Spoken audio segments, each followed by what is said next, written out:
I'm just finishing up cleaning out this cedar chest. Found some old coins here. Earliest one dating back, these are all pennies, earliest one dating back to 1925. Wonder if they're worth anything. This is a cedar chest that belongs to a friend of mine. It was his mother's, who passed away a few years ago. He asked me if I could do a restoration of the exterior of that, so I've done that, and he's going to pick it up later today. I'll have a video out on that restoration here shortly. And if you're into that kind of thing of restoring furniture, I think you'll enjoy that and maybe find something helpful in it. By the way, the friend is someone you may have met if you follow my channel. We did a video a few months ago about riding four-wheelers through the mountains of southern Colorado, so I'll link that in the corner if you might be interested in that. So this video is about installing some storage cabinets in the garage for a client. These are pre-built cabinets that I'm not a big fan of. I'd much rather build a cabinetry from scratch, but sometimes you just can't justify the cost of that. So I'll do the installation of these pre-builts and show you how I went about it, and hope you find something helpful in this.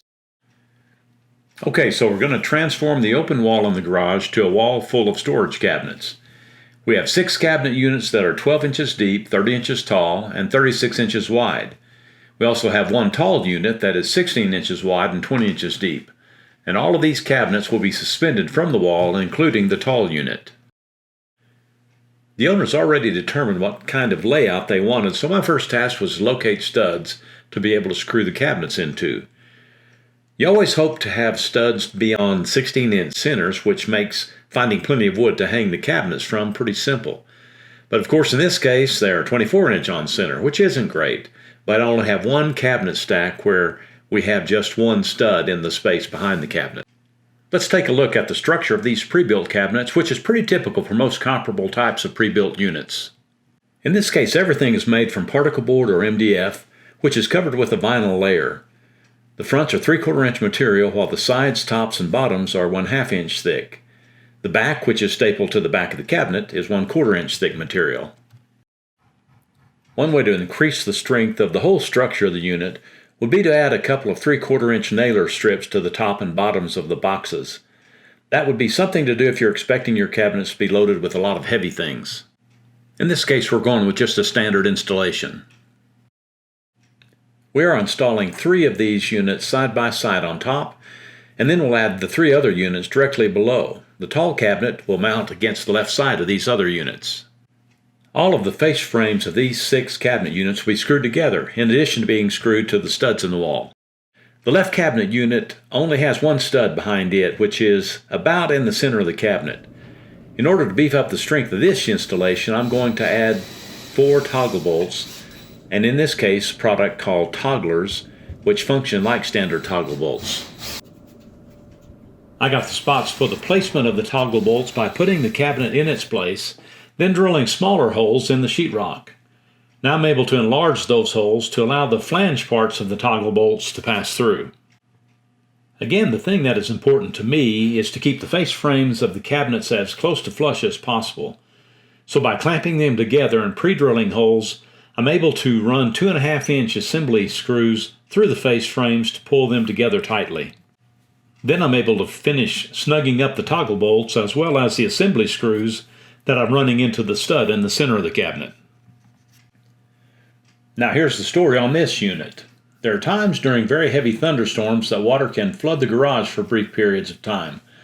The owners want to avoid any damage to the new cabinet, so we're elevating this unit by placing its base on the stem wall. They also don't want any support underneath it on the front, so I'm just using these blocks to help me get it set in place. Now I'm pretty fortunate here because I have a stud that runs right down the center of this tall cabinet, so I'm able to secure it quite well. The only other thing I want to achieve is to draw it very tightly to the face frame on the cabinets next to it. I do this by checking my measurements several times and then drilling pilot holes from inside the tall cabinet into the face frame of the units next to it. It's getting late in the day for me, so I'm going to come back tomorrow and finish installing the other 3 cabinets. By the way, if you're wondering about what the colorful paint job is all about, check out the link up in the top right corner. That's an interesting story behind that. I'm reinstalling all the cabinet doors for a couple of reasons. First, while I still have a reasonable chance of not losing track of which door goes where, I'm going to get them back in their places. Second, if they are hanging back in their permanent locations on the cabinet face frame, there's a lot less chance that they're going to get dinked up than if they're stacked against each other, leaning against the wall in the garage overnight. Just a little precaution.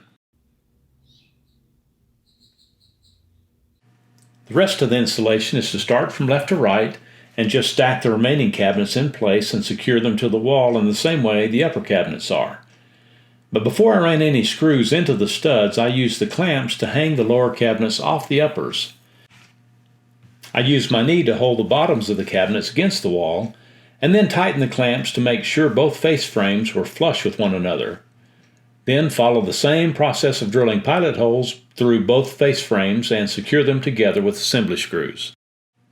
When it's all said and done, what we've been able to achieve here is to turn all the cabinets into essentially one unit and distribute their load on the wall between all the studs that are within reach.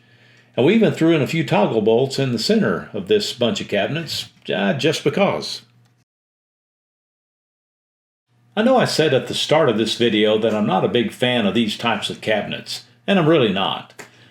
My objections mostly relate to the lack of thickness of the side and back panels, which further compromises their strength because they're made of particle board. But you know, they are storage cabinets in a garage. The owners probably paid half the money they would have for custom-built storage cabinets.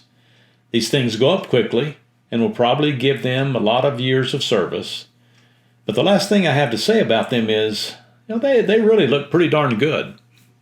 But on the other hand, being the hardhead that I am, I'd have a hard time putting them in my garage.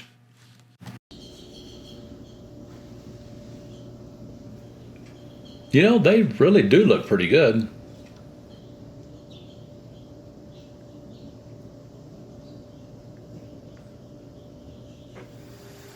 There's always something going on around Dobbs Workshops. I appreciate you watching. Be sure to check back every week or so and see what's new. And I'd love to have you subscribe to my channel.